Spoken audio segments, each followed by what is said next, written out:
by MS Ali.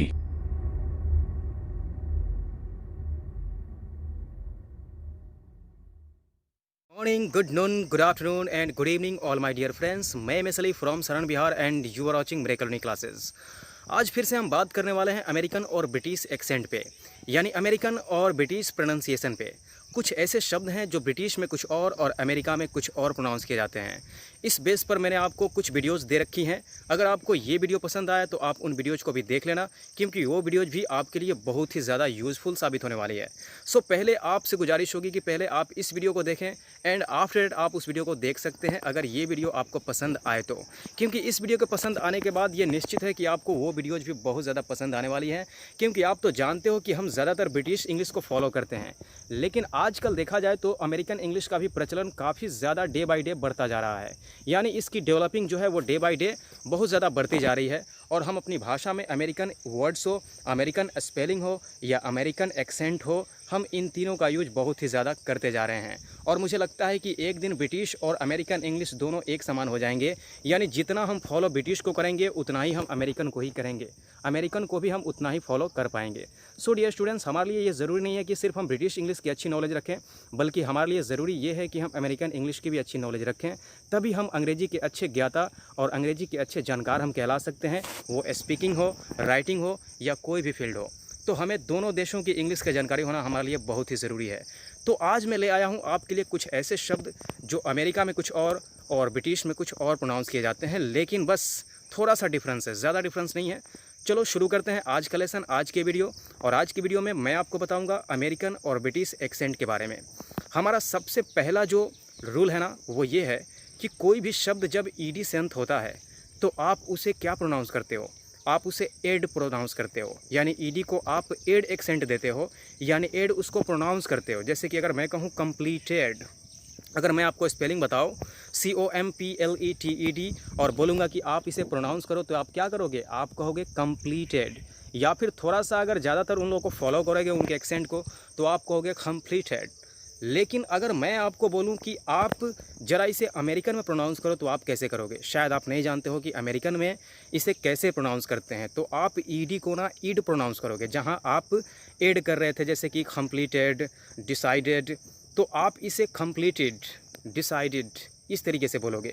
ऐसे आपको बहुत सारे शब्द मिल जाएंगे जिनमें आपको ईडी मिलेगा, यानी ईडी वाले जो भी शब्द हैं उनका जो आप प्रोनाउंस करोगे, तो आप ईडी को अगर एड जैसा कहते हो, जैसे कि कंप्लीटेड, डिसाइडेड, कॉन्ट्रैक्टेड, इस तरीके से अगर आप बोलते हो तो समझो कि आप ब्रिटिश को फॉलो कर रहे हो।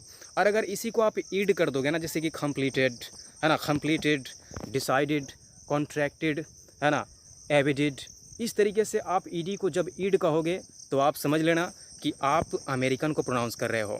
अगर किसी दूसरे के ज़ुबान से अगर ये चीज़ ईडी का उच्चारण जो है अगर ईड जैसा अगर आए या आपको सुनने को मिले, तो आप ये मत समझना कि वो मिस प्रोनाउंस कर रहा है। नहीं, वो मिस प्रोनाउंस नहीं कर रहा है, बल्कि वो अमेरिकन को फॉलो कर रहा है, यानी वो अमेरिकन एक्सेंट के थ्रू वो प्रोनाउंस कर रहा है, तब जाकर के वो ईडी को ईड कह रहा है। तो ऐसे आपको हज़ारों शब्द मिल जाएंगे जिनका अंत ईडी से होता है, और आप उसे एड के बदले कभी कभी ईड भी कह लिया करो, ताकि सामने वालों को थोड़ा सा आप कन्फ्यूज कर सको। उसके बाद वो पूछ बैठेगा आपसे कि तुमने मिस प्रोनाउंस किया है, तो आप उसे बताना कि ये मिस प्रोनाउंसिएशन नहीं है भाई मेरे, ये अमेरिकन एक्सेंट है, और अमेरिकन एक्सेंट में ईडी को एड नहीं ईड बोला जाता है। चलिए कुछ और शब्द आपको मैं देता हूँ जिनमें टी को साइलेंट कर लिया जाता है, जैसे कि इंटरनेशनल। इंटरनेशनल जो है वो ब्रिटिश में कहते हैं, लेकिन अमेरिकन लोग उसे इंटरनेशनल नहीं कहते, वो कहते हैं इंटरनेशनल, यानी वो टी को बोलते ही नहीं हैं। आप जो कहते हो ना सेंटेंस, SENTENCE सेंटेंस, वो लोग उसे कहते हैं सेनेंस। वो सेंटेंस नहीं कहते हैं, वो उसे सेनेंस कहते हैं। क्यों? क्योंकि वो लोग टी को साइलेंट कर लेते हैं। जिस तरीके से हम लोग 20, 30, 40 इस तरीके से जो हम बोलते हैं ना, वो लोग ऐसे नहीं बोलते, वो कहते हैं 20 है ना, वो 20 कहते हैं, है ना, 20 कहते हैं, है ना, 20 इस तरीके से वो टी को साइलेंट कर लेते हैं, यानी वो टी को अंडरस्टूड कर लेते हैं।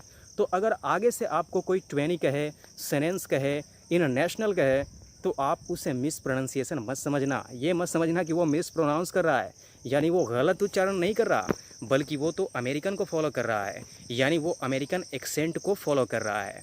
तो आपको आगे से याद रखना है इन 3-4 शब्दों को, जिसमें आपको टी को अंडरस्टूड कर लेना है अगर आप अमेरिकन एक्सेंट को फॉलो करते हो तो। फिर से एक बार, इंटरनेशनल यूके में और यूएस में इंटरनेशनल 20, ये यानी कहने का मतलब है 20, ये कहने का मतलब है आपका ब्रिटिश हुआ। और अगर आप कहते हो 20 तो ये हो जाता है आपका अमेरिकन।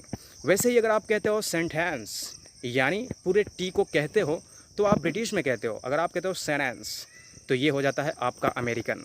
तो ऐसे ही और भी बहुत सारे शब्द हैं जिसमें टी को अंडरस्टूड कर लिया जाता है। अब हम बात करते हैं कुछ और भी शब्दों की, जैसे कि जहाँ पर भी ब्रिटिश में आ की मात्रा आती है ना, यानी आ का प्रोनाउंसिएशन आता है, वहाँ पर अमेरिकन उसे ए कह दिया करते हैं। जैसे कि अगर हम कहते हैं फास्ट तो वो कहते हैं फास्ट, यानी वो ए बना दिया करते हैं। हम आ कहते हैं जिसे, वो ए कहते हैं। जैसे कि ग्रामर, अगर आप ग्रामर कहते हो तो वो लोग कहते हैं ग्रामर। ग्रामर यानी कहने का मतलब है वो आ को ए बना रहे हैं। अगर आप ब्रिटिश में कांट कहते हो यानी खांट तो वो कहते हैं खैंट, वो कहते हैं खैंट, यानी आ की मात्रा को वो ए की मात्रा दे देते हैं। फिर टी को साइलेंट करते हैं, ये आपको बताया ही था। उसके पहले भी आपको मैंने बताया था, वो सबसे पहला ईडी वाला जो पॉइंट था कि यानी ईडी को आप ब्रिटिश में एड बोलते हो तो वो ईड बोलते हैं। तो इस तरीके से आप चाहो तो और भी बहुत सारे शब्द सीख सकते हो मेरे इस चैनल पे। मैं तो छोटी वीडियो इसलिए बनाता हूँ ताकि आप मेरे वीडियो को पूरे एंड तक देखो। अगर मैं लंबी वीडियो बनाऊँ तो शायद आप लोग ठीक से नहीं देख पाओगे। इसी कारण से मैं आपको 6-7 मिनट की या 8-10 मिनट की ही वीडियोज़ दिया करता हूँ, जबकि मेरा भी मन करता है कि मैं आपको 15-20 या आधे घंटे की वीडियो दूँ, लेकिन शायद ये आप लोगों को गवारा नहीं। आप लोग अगर सहमत हो तो मुझे कमेंट में बताना कि आप लोगों को लंबी वीडियो चाहिए, तो मैं आपको लंबी वीडियोस दूंगा। और लंबी वीडियोस में आप बहुत कुछ ज़्यादा सीख पाओगे, क्योंकि इतनी छोटी वीडियो में ज़्यादा शब्द कवर करना मुश्किल होता है।